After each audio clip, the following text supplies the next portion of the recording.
E nós estaremos iniciando, irmãos, a leitura no verso 1 e 2, e depois nós avançaremos para o verso 11, tá bom? Evangelho de Lucas, capítulo 15, a princípio os versos 1 e 2, e depois nós vamos para o verso 11 até o verso 24.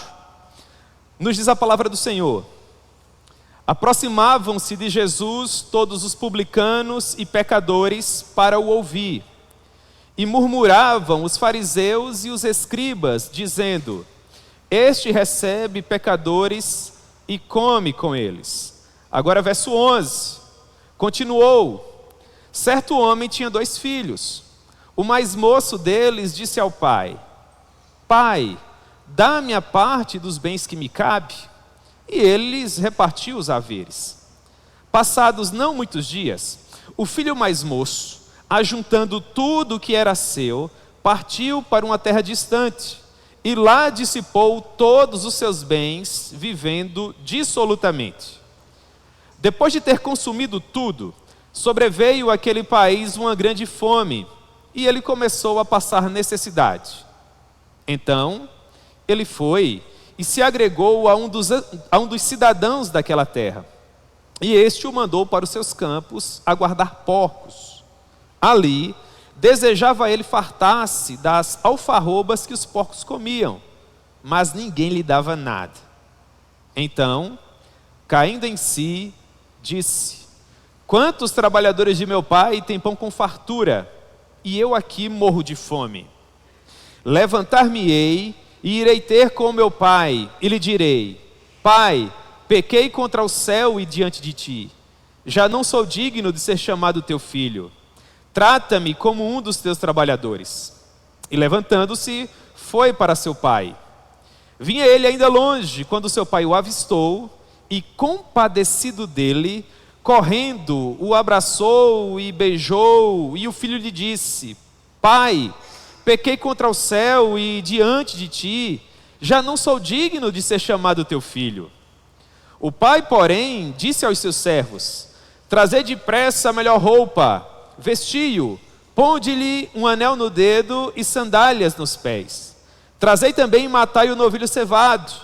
Comamos e regozijemo-nos, porque este meu filho estava morto e reviveu, estava perdido e foi achado. E começaram a regozijar-se. Ora, o filho mais velho estivera no campo, e quando voltava, ao aproximar-se da casa, ouviu a música e as danças. Então ele chamou um dos criados e perguntou o que era aquilo. E o criado lhe disse: veio teu irmão e teu pai mandou matar o novilho cevado, porque o recuperou com saúde. Então o irmão mais velho se indignou e não queria entrar.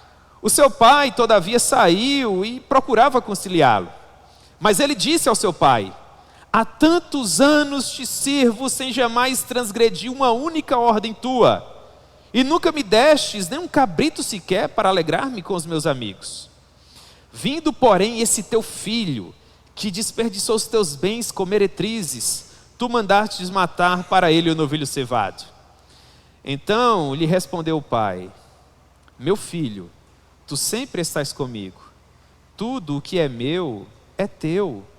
Entretanto, era preciso que nos alegrássemos, porque esse teu irmão estava morto e reviveu, estava perdido e foi achado. Amém? Que Deus possa propor a sua palavra ao nosso coração. Eu gostaria de orar um pouco com vocês, em nome de Jesus. Senhor, nós te amamos com toda a força do nosso coração. Muito obrigado, ó Deus, pela oportunidade maravilhosa que o Senhor nos concede de nos assentarmos ao redor da tua palavra para ouvir a tua voz. Meu Deus, seja misericordioso para conosco e fale ao nosso coração, ó Pai, conforme a tua vontade, porque todos nós estamos aqui para ouvir a tua voz. É assim, meu Deus, que nós oramos e te agradecemos no nome de Jesus. Amém. Pois bem, meus irmãos, Jesus é o personagem principal de toda a Escritura Sagrada. Contudo, quando nós olhamos para o Novo Testamento, nós percebemos que no Novo Testamento há 4 biografias a respeito do Senhor Jesus. Essas biografias são chamadas de Evangelho. Você já deve ter ouvido algum pastor, algum pregador se referindo a essas biografias da seguinte maneira: Evangelho segundo escreveu Marcos, Evangelho segundo escreveu João, Evangelho segundo escreveu Mateus, Evangelho segundo escreveu Lucas. É o texto que nós estaremos estudando hoje à noite. Esses evangelistas, esses biógrafos do Senhor Jesus, foram inspirados pelo Deus Espírito Santo para falar do Senhor Jesus sobre perspectivas diferentes. Cada uma dessas biografias, ela ataca um ponto específico da vida de Jesus. Por exemplo, quando você lê o Evangelho segundo Lucas, você vai ler uma biografia a respeito do Senhor Jesus, que procura retratar um Senhor que se compadece daquele que vivia à margem da sociedade. Daquele que, à época em que o Novo Testamento foi escrito, provavelmente não teria voz, não teria vez, porque era uma pessoa que não tinha um sobrenome tão elaborado, não era uma pessoa abastada financeiramente falando, não estaria frequentando os corredores mais badalados da sociedade. Então Lucas vai ser esse personagem usado por Deus para escrever a respeito de um Jesus que olha para esses invisíveis sociais, para essas pessoas que nós observamos e nós não conseguimos enxergar. Por exemplo, há muitas pessoas que atualmente, infelizmente, estão mendigando nas portas das instituições e até mesmo nas portas das igrejas. Nós passamos por essas pessoas todos os dias, às vezes nos sinais, quando estacionamos os nossos carros, esperando que ele se torne verde para a gente poder avançar, e nós compartilhamos moedas, algumas cédulas, até damos bom dia, boa tarde, partilhamos algo com essas pessoas, mas nós nunca nos preocupamos em oferecer um lugar de fala, em conversar a respeito, saber como anda o coração. São pessoas que, infelizmente, até por conta da correria, do corre-corre, da nossa vida cotidiana, se tornam invisíveis sociais. Quem sabe o nome do rapaz que recolhe o lixo da nossa casa? Quem sabe o nome do carteiro? Quem sabe o nome da moça que oferece o pão no balcão da padaria? O nome do caixa do supermercado? São pessoas com as quais nós convivemos, que são muito importantes para nós, mas nós não interagimos com essas pessoas. Nós não sabemos o nome delas. Jesus era diferente. Quando você lê o Evangelho de Lucas, aqueles que no contexto do Senhor Jesus eram, do ponto de vista humano, insignificantes, para eles são muito importantes. Por exemplo, algo que fala muito ao meu coração. Quando Jesus tinha apenas 8 dias de vida e ele foi apresentado no templo, no momento em que a família estava saindo, Lucas nos diz que havia uma senhora que era viúva e que pedia esmola à porta do templo. E os detalhes que Lucas nos oferece a respeito da vida dessa mulher são sensacionais. Ele diz, o nome dela era Ana, filha de Azé. Ou melhor, filha de Fanuel, da tribo de Azé. Ela tinha sido uma moça casada por apenas 7 anos e era viúva há 84 anos. Quando Lucas escreveu seu evangelho, essa história havia se passado há muitos e muitos anos. Mas a pesquisa que Lucas fez é enriquecedora. E ele nos conta em seu evangelho que no momento em que essa mulher colocou os olhos no Messias, no desejado de todas as nações, a família bem-aventurada, a família do nosso rei, desceu a escadaria do templo e eles se encontraram com o Senhor. Com alguém que não era de herança sacerdotal, não era do turno dos levitas, não fazia parte do partido dos herodianos, nem dos fariseus, nem dos saduceus. Era só mais um Senhor que se encontrava ali. Um homem cheio do poder do Espírito Santo, a quem o Senhor havia revelado que ele não morreria sem que antes tivesse colocado os olhos no Messias. E ele toma o Senhor Jesus nos braços e diz, Senhor, despede agora em paz o teu servo, porque os meus olhos já viram a tua salvação. Meus irmãos, são pessoas que do ponto de vista humano seriam invisíveis, sociais, mas que no contexto do Evangelho de Lucas são importantes. Esse texto que nós acabamos de ler retrata a maneira com que o Senhor Jesus se preocupa com outros invisíveis sociais. Eu fiz questão de ler os versos 1 e 2 do capítulo 15, porque eles são fundamentais para a compreensão da parábola do filho pródigo. Porque nos versículos iniciais, no capítulo 15, no verso 1, Lucas nos diz que em mais um daqueles momentos em que Jesus partilhava a palavra, aproximou-se dele naturalmente uma grande multidão. Jesus foi o maior pregador que o universo já teve o prazer de ver. A verdade falando acerca da própria verdade. Então, nesse contexto, se aproximaram também publicanos e pecadores. Publicanos eram funcionários do Império Romano. Quando esses funcionários do Império Romano eram romanos, não havia problema nenhum no que diz respeito aos judeus, o povo do Senhor. Mas quando esses publicanos, que eram cobradores de impostos, eram judeus, então aquilo para os outros judeus era uma vergonha terrível, porque eles estavam sendo dominados pelo Império Romano. Se um romano lhes espoliasse, cobrasse 4 vezes mais que o imposto devido, como eles estavam sendo esmagados pelos romanos, eles entenderiam que essa era uma política de Estado. Agora, quando um judeu se tornava funcionário público do Império Romano, e a semelhança de Zaqueu, quando um imposto era R$1, ele cobrava R$4, então os judeus ficavam ensandecidos, irados. Por causa disso, os publicanos eram odiados pelos judeus. Havia um outro grupo de pessoas que, da mesma forma, eram profundamente odiados. Seriam aqueles que se prostituíam, os pecadores. De modo que, quando Jesus pregava, esses 2 grupos se aproximaram. E o desejo deles era ouvir as torrentes de graça que fluíam dos lábios de Emanuel. Publicanos e pecadores. Só que havia um grupo elitizado. O grupo que era formado pelos fariseus e pelos doutores da lei. Os fariseus seriam componentes de um partido da época que possuíam pedigree cultural. Eles possuíam o sobrenome mais badalado da época. Eram tidos por serem religiosos firmes, poderosos. E por conta dessa sua religiosidade, eles se sentiam superiores aos demais. Os escribas, os doutores da lei, por sua vez, eles eram copistas da lei. Numa época em que o analfabetismo era gritante, aquele que sabia ler e escrever era muito requisitado. De modo que os escribas, eles eram pessoas que tinham acesso aos corredores mais poderosos do saber humano. Eles tinham a responsabilidade de fazer cópias da palavra de Deus e por conta disso eles eram considerados pessoas que estavam muito à frente da sua época por conta do seu vasto poder intelectual. Eles eram doutores da palavra de Deus, eles eram doutores da lei. Então, imagine que Jesus, assim como eu, estava pregando a mensagem e dentro daquela multidão haviam 2 grupos específicos. Havia o grupo daqueles invisíveis sociais que não valiam absolutamente nada do ponto de vista da cultura da época, publicanos e pecadores. E havia o grupo dos elitizados, de sobrenome badalado, de conta bancária robusta, os fariseus e os doutores da lei. E Jesus, que era um pregador maravilhoso, ele aproveita que haviam esses 2 grupos que se digladiavam, que lutavam entre si, e ele conta 3 parábolas para ilustrar que o Deus Pai amava tanto um como o outro. Porque, irmãos, infelizmente nós, enquanto pecadores, transitamos entre esses 2 grupos. A depender do local onde nós estamos, por conta do nosso coração que é pecador. Ora nós somos os soberbos e orgulhosos.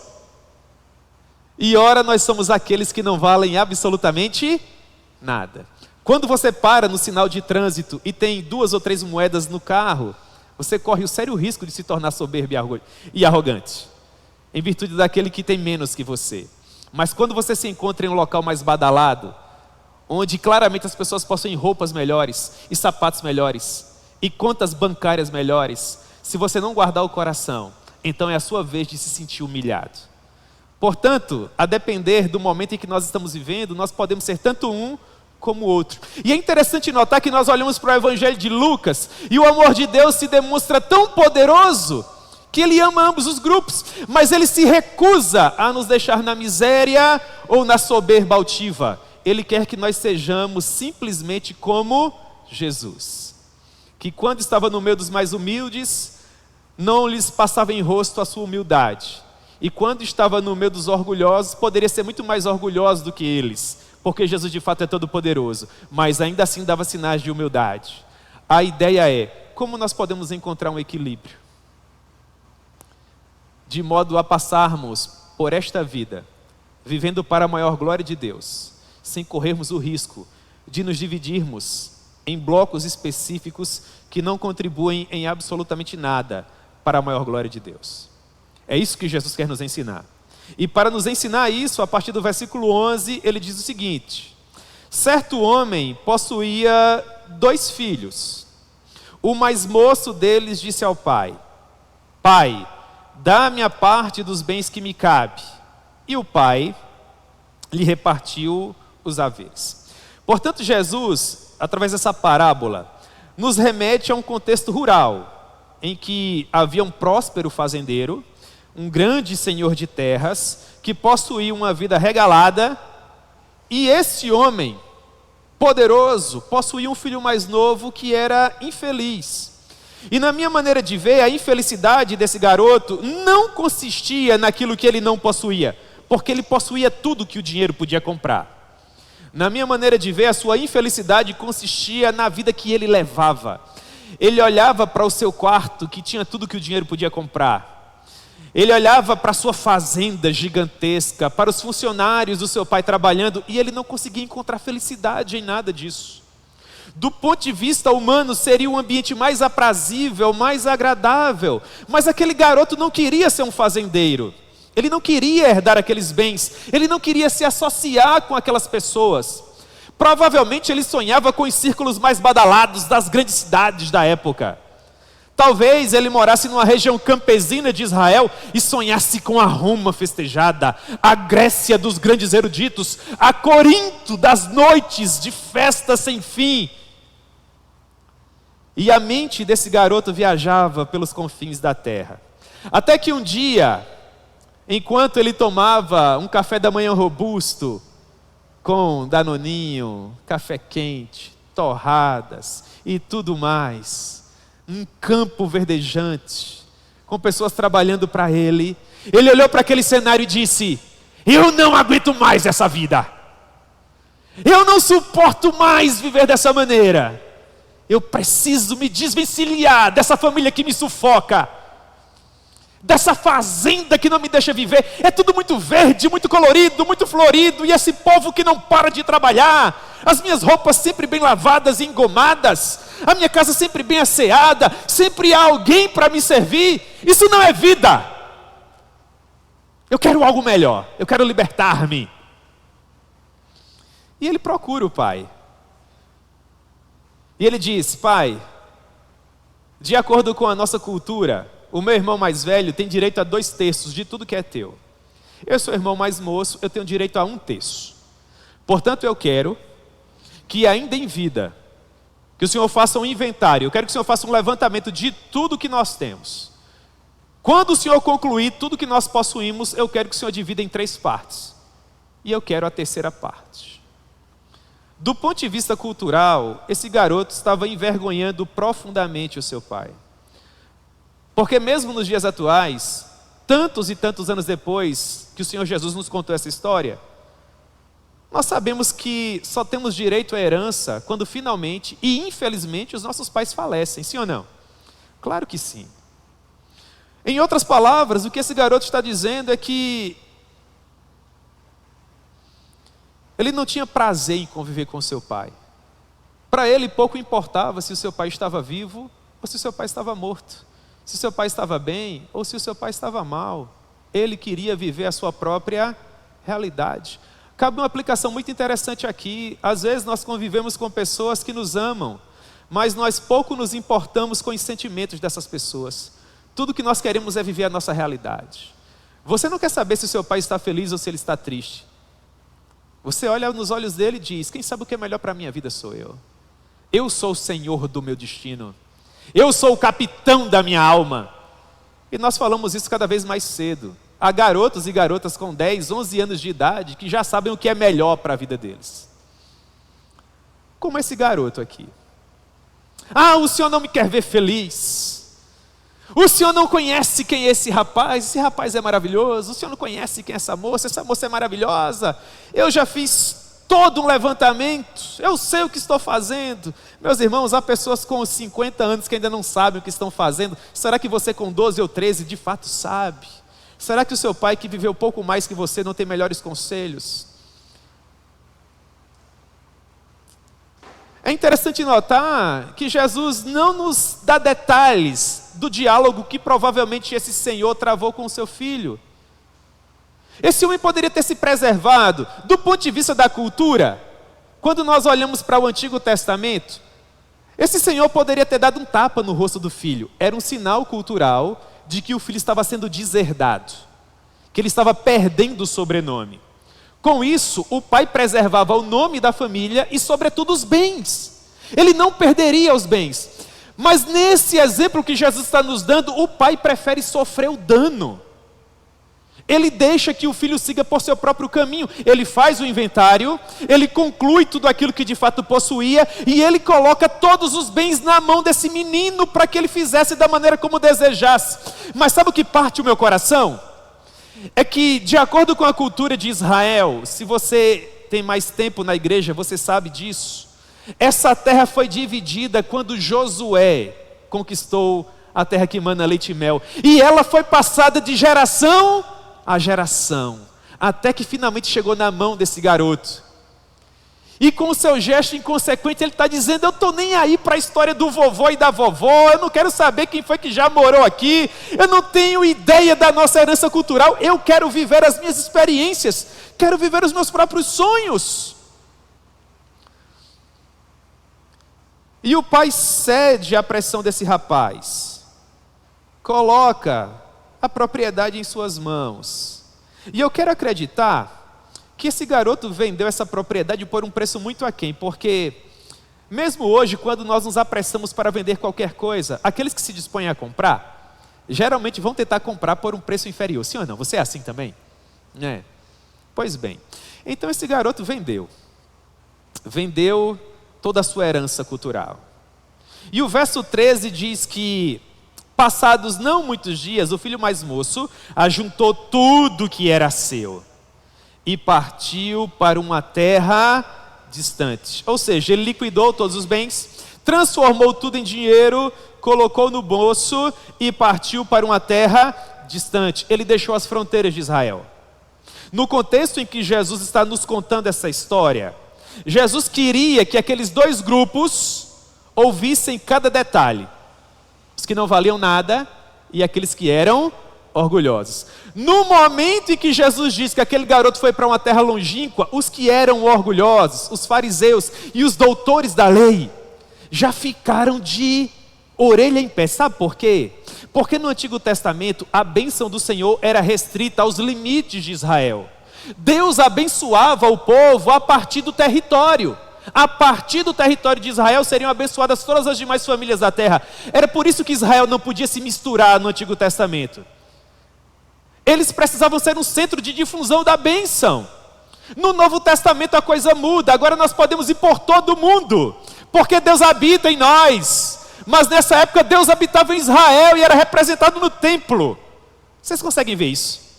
Pois bem, quando o garoto rompe a fronteira, ele não abandona apenas o seu pai físico, ele também abandona o seu pai. Que audácia! E os fariseus ouvem tudo aquilo, e eu fico imaginando os fariseus ouvindo aquilo e dizendo: mas se fosse o meu filho! E os doutores da lei, um inconsequente. Os doutores da lei sempre tinham aquela palavra de domingo, né? Para expressar os pensamentos deles.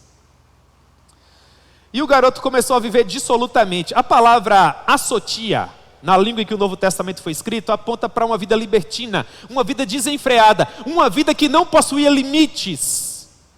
Quando nós somos muito jovens, tudo que nós queremos é estabelecer os nossos próprios limites. Quando a gente diz, quem manda na minha vida sou eu, é como se em outras palavras nós estivéssemos dizendo: Deus não sabe o que é melhor para a minha vida, os meus pais não sabem o que é melhor para a minha vida, eu sei o que é melhor. Por exemplo, não existe a palavra namoro na Bíblia, mas todo mundo aqui sabe como é que namora. Sim ou não? Claro que sim. Quando você faz algo no namoro que do ponto de vista bíblico você não deveria fazer e ainda assim faz, com esse gesto, sabe o que você está dizendo? Deus, o Senhor não sabe o que é melhor para o meu namoro. Quem sabe o que é melhor para o meu namoro sou eu. Eu coloco a mão onde eu quiser. Eu sou o Senhor do meu destino. Eu sou o capitão da minha alma. Uma vida que não possui limites. Uma vida que não possui regras. E esse garoto vai embora.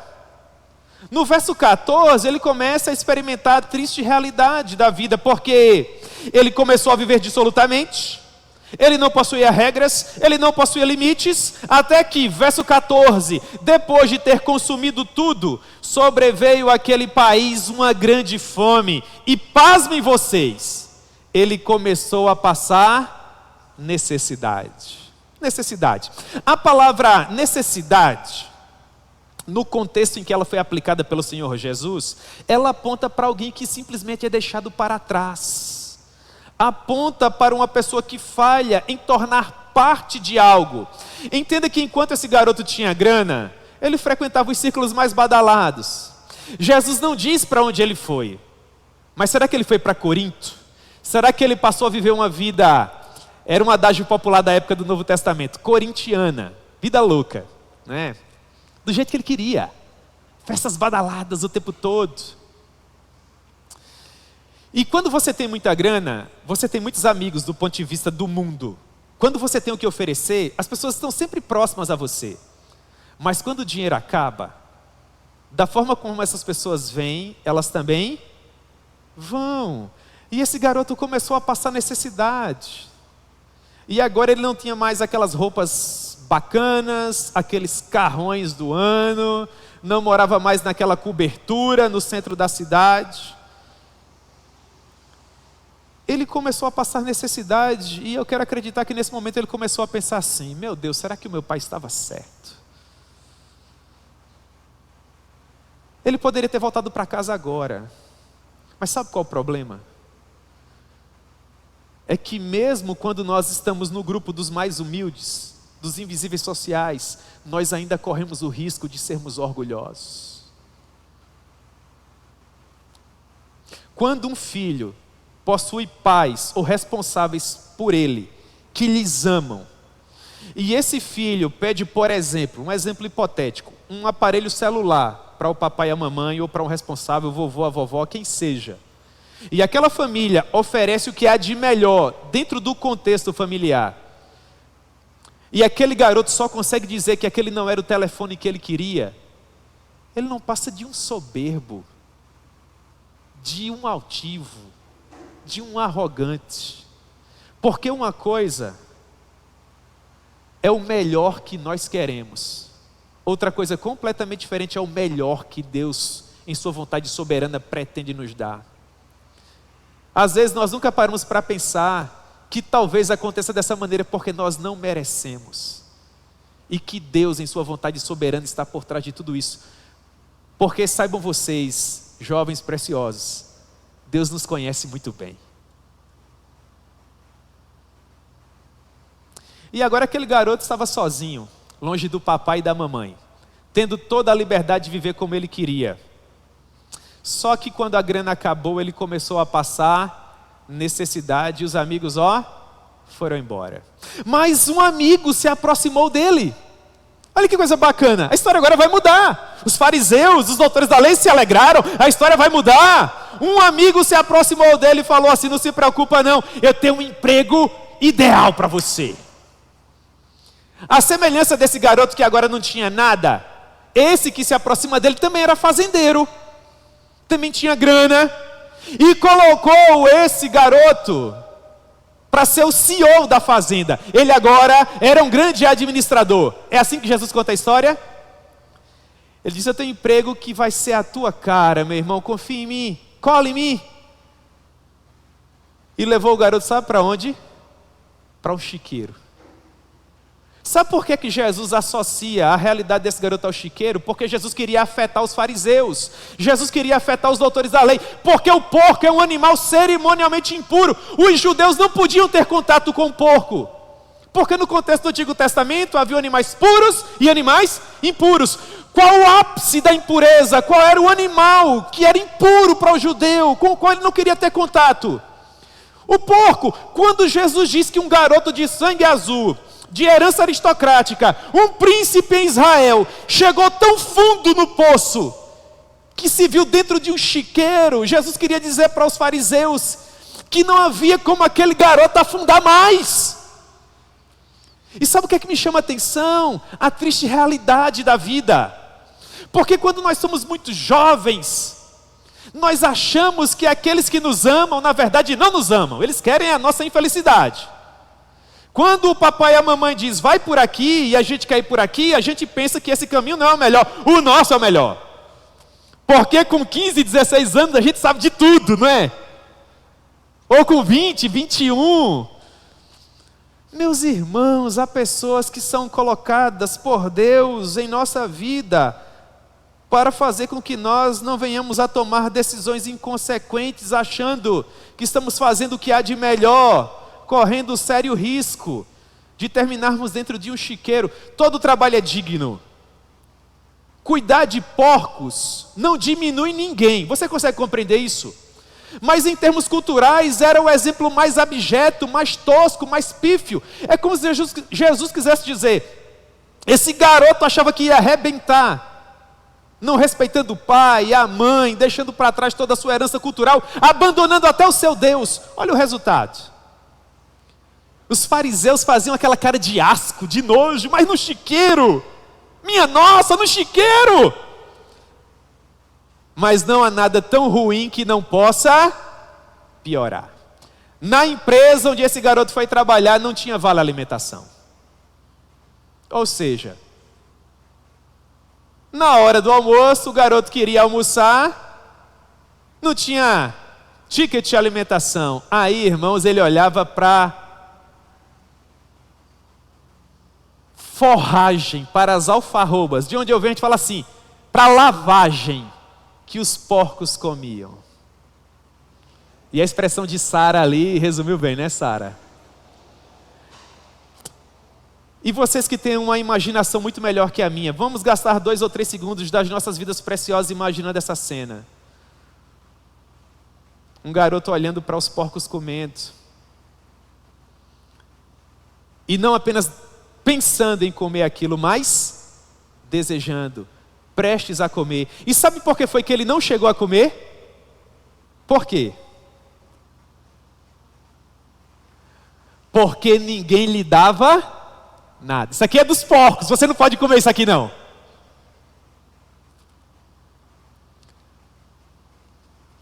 Há pessoas que possuem um coração mais maleável, mas há pessoas que possuem um coração muito duro. Sabe?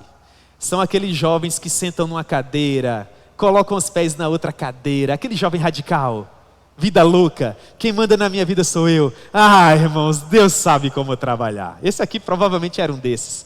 Às vezes eu vou pregar em congresso de jovens, né? E tem sempre aquele bonitão, e o líder dos jovens, coitado, fica com o coração na mão. Entra, Juninho, o culto vai começar, Juninho. Aí Juninho entra, todo bonitão, senta numa cadeira, coloca os pés na outra cadeira, radical. E Jesus nos pega. E Jesus trabalha em nós, irmãos, para nos tornar semelhantes a Ele. Até que finalmente, Jesus diz que, caindo em si, a expressão seria, quando a ficha caiu, aquele garoto começou a pensar assim, quantos trabalhadores do meu pai, verso 17, têm pão com fartura, e eu aqui morro de fome. Se você é mais afeito aos detalhes do Novo Testamento, você vai compreender que esses trabalhadores não eram trabalhadores contratados, seriam trabalhadores freelancer, contratados só por um dia. Na revista atualizada, nós chamamos de jornaleiro. É a pessoa que recebia um dracma, o suficiente para sobreviver um dia. E ele está dizendo, o trabalhador mais humilde do meu pai, o que não é nem carteira assinada, o que trabalha só um dia e depois vai para casa, que não tem vínculo com a minha família, esse que é o mais humilde, funcionário do meu pai, tem pão com abundância, e eu aqui morro de fome. Quem é que está por trás disso, irmãos? Na teologia reformada nós chamamos de meios de graça. A maneira como a graça do Senhor nos persegue e nos alcança e trabalha o nosso coração. Quando isso acontece, nós chegamos ao primeiro passo, que é admitir que nós precisamos desesperadamente do nosso pai. O filho pródigo, ele admitiu para si que estava errado. Disse que haviam pessoas mais humildes na casa dele, que tinham pão com abundância, enquanto ele, que era filho do seu pai, passava necessidade.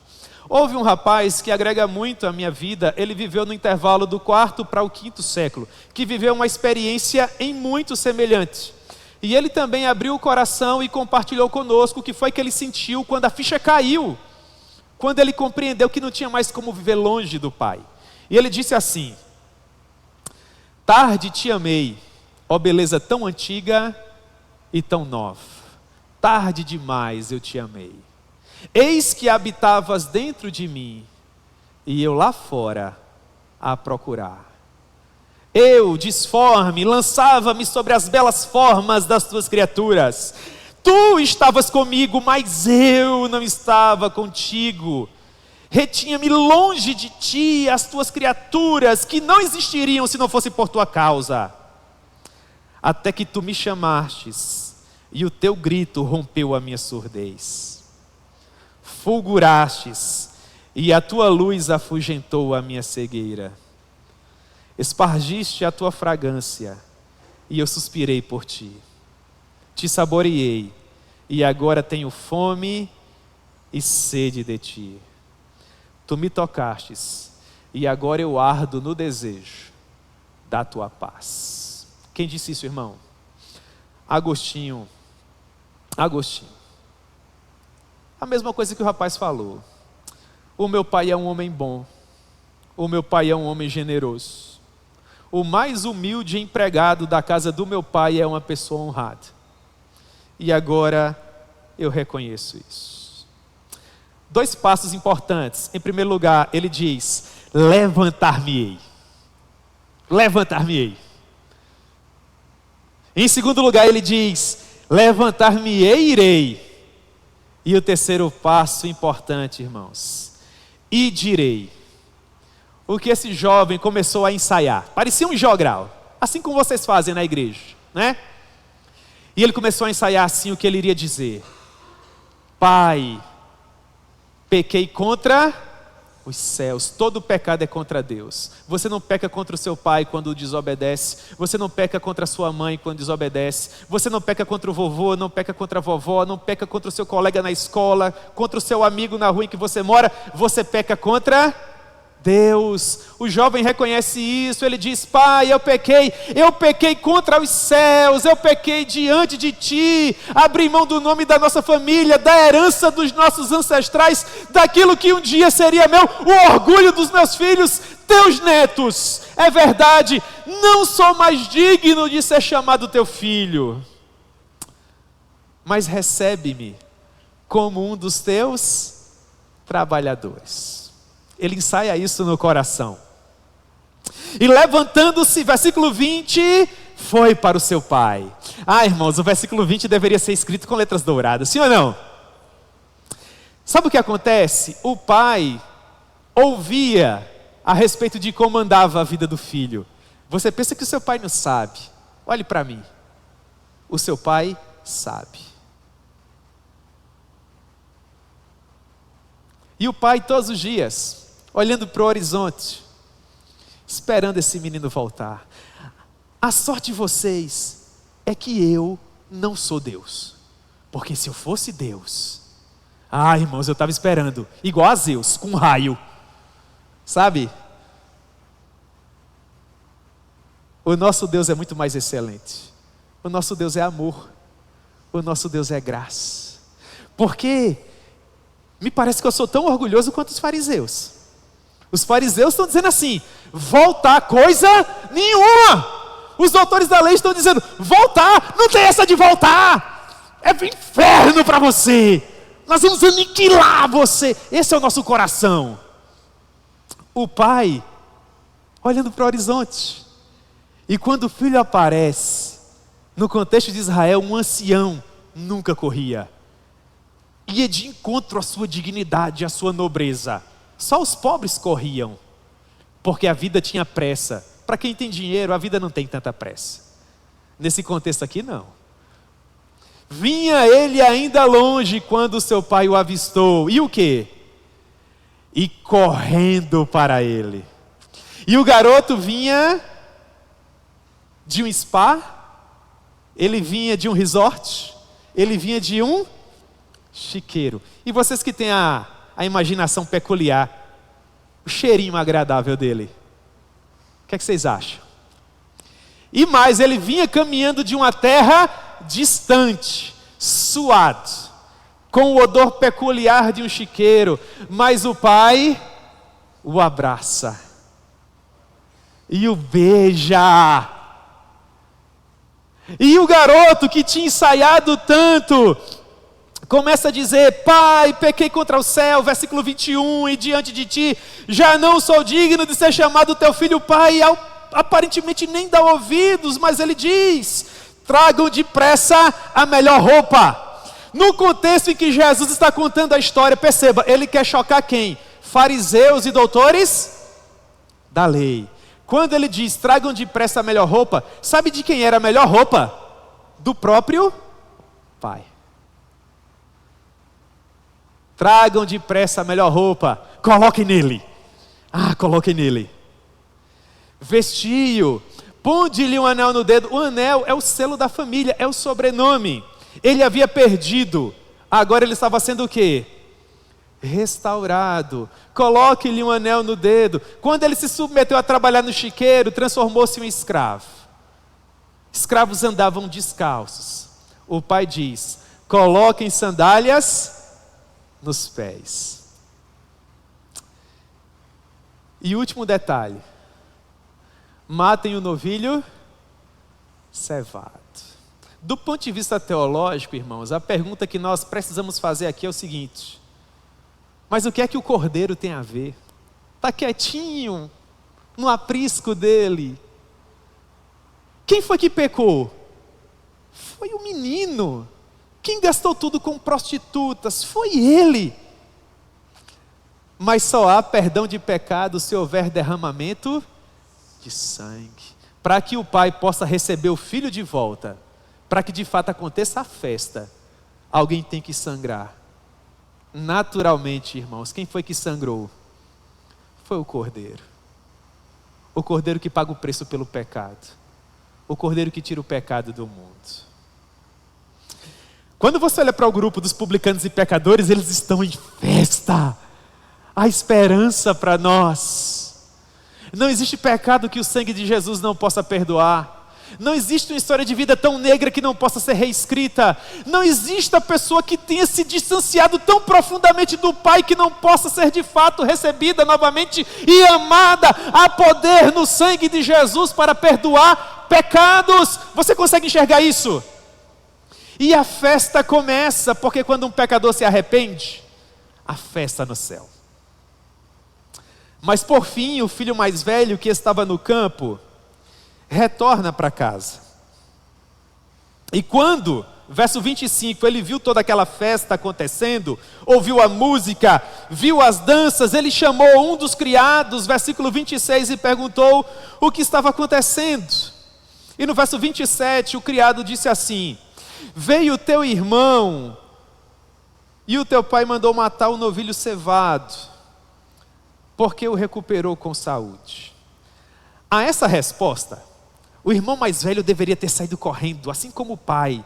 Ele deveria ter abraçado e beijado seu irmãozinho caçula, porque ele estava vivo. Ele conseguiu voltar para casa. Mas não foi isso que o irmão mais velho fez. Verso 28, a porção inicial do verso 28. Ele se indignou. Ele ficou ensandecido, ele ficou injuriado. E não queria entrar. E agora estava o pai na festa, feliz porque o filho mais novo tinha voltado para casa, e chegou um criado e disse: sabe o teu filho mais velho? Não quer participar da tua festa. Não quer alegrar-se com a tua alegria. Não quer ter parte com a tua felicidade. Ele não concorda com as tuas regras. Ele não tem prazer nas tuas decisões. Ele está dentro da tua casa, come do teu pão, bebe da tua água, dorme embaixo do teu teto, mas não te ama. não concorda com as tuas decisões, ele se sente no direito de te dizer o que tu deves ou não fazer. São fatores diferentes para o mesmo resultado. O filho mais moço estava perdido porque estava fora de casa. O filho mais velho estava perdido, ainda que estivesse aonde? Dentro. Há jovens que estão perdidos porque estão fora da casa do pai. Claramente, bebendo, se drogando, se prostituindo. Mas infelizmente há muitos outros jovens que estão perdidos mesmo estando dentro da casa do pai. Porque estando dentro, não o amam, nem o obedecem, nem têm prazer em suas leis. Mesmo estando dentro, vivem de acordo com suas próprias regras, impõem seus próprios limites, são os senhores do seu próprio destino. Vamos voltar para o exemplo em que eu sou Deus? Quando eu recebesse essa notícia de que esse mais velho tinha se comportado dessa maneira, então, irmãos, eu já faria o outro raio. Já tinha acabado de fulminar o mais novo, agora eu ia fulminar quem? Você também. Mas o que é que o pai faz? Ele mais uma vez abre mão da sua dignidade. Eu estou gritando no meu coração, lendo Lucas capítulo 15, dizendo: não sai não, não vai não, eles não merecem, eles não te amam, só querem o que você tem. O Senhor não vê isso? Mas o pai amoroso, misericordioso, vai lá para esse filho mimado, que não tem prazer nas suas regras, nas suas leis, nos seus limites. E o pai é quem mais uma vez abre mão do seu direito, da sua dignidade, e diz: meu filho, entre. Mas sabe o que o filho mais velho diz? Há tantos anos eu te sirvo sem jamais transgredir uma única ordem tua, e tu nunca me destes nenhum cabrito para eu me alegrar com os meus amigos. Olha para a minha expressão. Veio, porém, esse teu filho, que gastou tudo com prostitutas, e matastes para ele o novilho cevado. O filho mais velho não servia com alegria coisa nenhuma. O filho mais velho era um legalista. Estava próximo do pai por aquilo que o pai podia lhe oferecer. Era uma relação de conveniência. O filho mais velho só estava cumprindo um ritual, procurando reconhecimento da família, procurando reconhecimento da comunidade, porque sabia que próximo do pai ele teria favores, não teria problemas com a família, não teria problemas com a vizinhança. Diferentemente do irmão que sofria por estar fora, ele preferia sofrer mesmo estando dentro, desde que isso lhe fosse conveniente. O Timothy Keller, que partiu para estar com o Senhor, disse que, a exemplo do irmão mais novo, o mais velho também estava magoado com o pai. Da mesma forma, ele só queria os bens do pai. Ele não queria o pai. Quando ele diz: eu nunca desobedeci ao Senhor, é como se, em outras palavras, ele estivesse dizendo: eu mereço o que você tem. Eu sou digno disso. Olhem para mim, jovens, que lotam a igreja, que coisa linda, que coisa preciosa. Nós não temos direito a absolutamente nada. Ele é rei, Ele é Deus, Ele é todo-poderoso. Eu sou pastor, fui para um seminário ainda jovem, tenho tributado os melhores anos da minha vida ao meu Deus, o faço com prazer. Quero gastar os melhores anos da minha vida para Ele. Sabe o que é que o meu Deus me deve? Nada. Ele não me deve absolutamente nada. Me constrange isso, eu quero tributar isso, eu quero gastar a minha vida nisso, porque eu amo. Não tem a ver com o que Ele tem ou com o que Ele pode me oferecer, tem a ver com o fato de que para mim a carne dele é a minha comida e o seu sangue é a minha bebida. Viver para mim é Ele, e se retirarem Ele da minha vida não sobrará absolutamente nada. Não tem a ver com aquilo que Ele pode me dar, tem a ver com aquilo que Ele é. Ele é, irmãos. Esse garoto não conseguia compreender isso. Então o pai teve que lhe dizer: meu filho, tudo o que eu tenho é seu. Quem Jesus estava criticando com essa postura? fariseus, doutores da lei, tudo que eu tenho é de vocês, a vocês pertencem os patriarcas, as alianças, a lei, a circuncisão. Aí agora Jesus olha para nós, gentios, e diz: esse povo estava destituído das alianças da promessa, não tendo esperança, e sem Deus no mundo, será que eu também não me compadeceria deles? É claro que sim. E nós voltamos aos comentários iniciais que eu fiz, prestes a iniciar essa mensagem. Não importa se nós, ora, fazemos parte de um grupo ou de outro. Não importa se você está perdido por estar fora da casa do Pai, ou se você está perdido por estar dentro da casa do Pai. Há perdão suficiente para reconciliar você. Há perdão suficiente para restaurar você. Você veio ao lugar certo hoje à noite. Você veio à casa do seu Pai, onde há alegrias indizíveis e delícias perpetuamente. Tudo que eu tenho é seu, meu filho. Entretanto, era preciso que nós nos alegrássemos, porque esse teu irmão estava morto e reviveu. Ele estava perdido e foi achado. Aleluia. Assim como esse garoto, eu também me encontrei em determinado momento na minha vida no fundo do poço. Literalmente. Eu estava morto, mas no Evangelho de Jesus Cristo eu encontrei vida. Eu estava perdido e fui achado. E agora eu preciso guardar o meu coração, para não me sentir no direito de dizer: nunca matastes um cabrito para mim. Nunca me destes aquela namorada, aquele namorado, aquela casa, aquele carro, aquele iPhone. Ele mandou o filho dele sangrar por mim das 9 horas da manhã até as 3 horas da tarde. Eu não me sinto no direito de exigir absolutamente nada. Entendo que tudo é graça. Se ele me deu o que havia de mais importante, que foi a própria vida do filho, será que junto com o filho, ele não me daria tudo mais que eu preciso para ser uma pessoa feliz sobre a face da terra? É claro que ele dará. Contudo, não nos meus termos, mas nos termos dele. É por ele, por meio dele e para ele. Quando nós compreendermos isso, então nós poderemos dizer: viver para mim é Cristo e morrer para mim é lucro. Como é que a gente pode encerrar essa breve reflexão de hoje à noite? Publicanos e pecadores, o grupinho de quem estava fora. Fariseus e doutores da lei, o grupinho de quem estava dentro. Irmão mais novo, irmão mais velho. Moral da história: ambos fora. Ambos possuíam corações iguais. Ambos eram hostis à autoridade do Pai e procuravam formas de evitá-lo.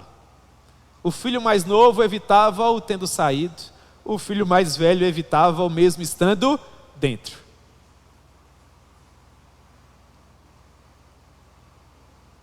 O que o Pai nos ensina? Que há poder suficiente no sangue de Jesus para restaurar o que está fora, porque de fato está fora.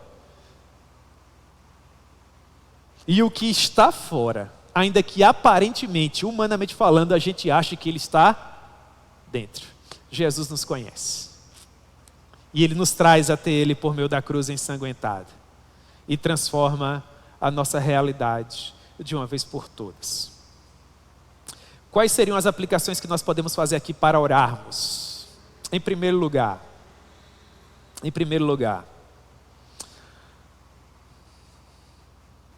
quando nós finalmente buscamos e encontramos a Deus, as nossas roupas rotas por conta do chiqueiro nauseabundo são substituídas pelas vestes que foram purificadas pelo sangue de Emanuel na cruz do Calvário. Nós deixamos um passar de vergonha e entramos numa festa onde nos espera a felicidade. Quando isso acontece, nós deixamos de ser alvo da santa e justa ira de Deus. Porque no contexto da parábola de Jesus, esse pai é amoroso, porque ele é gracioso. Mas quando finalmente Jesus voltar, esse pai dará lugar a um pai que é justiça. Nesse momento, as portas da graça estão abertas e Jesus diz: venha como você está. Está voltando do chiqueiro? Eu vou abraçar e vou beijar você. Mas no momento em que Jesus retornar como Senhor, então Ele exercerá sua justiça. E você se apresentará a Ele da maneira como você está. Se de um chiqueiro, se da casa do Pai, como filho e como herdeiro. E em terceiro lugar, toda essa graça está à sua disposição. Então, se você precisa se reconciliar, quer seja com a sua família na terra, com algum amigo, alguma pessoa preciosa, mas sobretudo com o seu Deus, você vê o lugar certo. Porque aqui é um lugar de reconciliação. Você está fora? Vem para dentro, vem para a festa. O cordeiro cevado foi imolado há pouco mais de 2000 anos atrás. E a festa dura até hoje. Você está dentro, mas sente no seu coração como se estivesse fora. Se aproxime. Venha até os pés da cruz. Há muito espaço para você também. O desejo do meu coração é que você volte para casa tendo a certeza inafastável que o seu Pai te ama. Não leve em consideração os teus erros e teus fracassos. Não leve em consideração a tua rebeldia. Perdoa os teus pecados e te oferece um lugar na família, para que você possa viver como um príncipe, para a glória do nome dEle. Amém?